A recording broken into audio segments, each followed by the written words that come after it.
Hello, Abby. Anong particular na lugar sa Maui County ang pinakaapektado ng wildfires? Medyo ang Lahaina na main attraction ng Maui County ang pinakaapektado ng wildfire sa estado ng Hawaii. Nagsimula ang sunog araw ng Martes, August 8 at mabilis sa kumalat bunsod ng malakas na hanging dala ng Hurricane Dora. Sa buong Maui, 36 na tao ang binawian ng buhay. Batay sa Hawaii Emergency Management Agency, mahigit sa 35,000 mga tao sa Maui ang nasa ilalim ng peligro. Mahigit din sa 270 buildings ang napinsala o tuluyang nawasak sa Lahaina. Libo-libong turista at residente rin ang pansamantalang nanunuluyan sa mga makeshift shelters.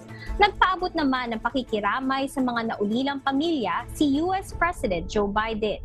Balik sa iyo, Mary Jo.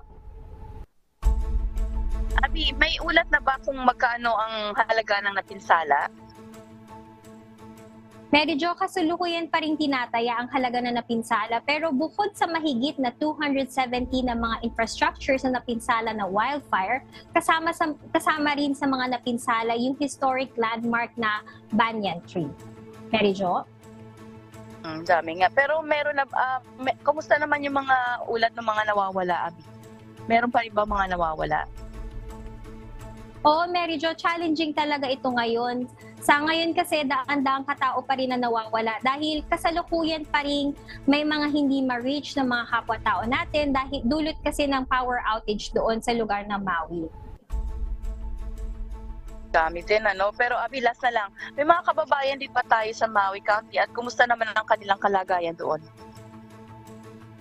Mary Jo, nasa about 39% ng population ng Lahaina ang mga Pilipino o katumbas ito ng 4,560 na mga kababayan natin na apektado rin dito ng wildfire. Sa ngayon, wala pa tayong report kung may mga Pilipino tayo na mga nakasama sa mga casualties pero majority sa mga kababayan natin ay kasalukuyang nasa mga evacuation centers. Mary Jo? Oo, Abby, we're hoping and praying na sana wala naman sa ating mga kababayan na madamay. Pero syempre, sa atin, sa mga tao din doon, sana ay matapos na itong mga pananalasa na ito. At salamat, Abby Valdez, mula dyan sa Texas, USA.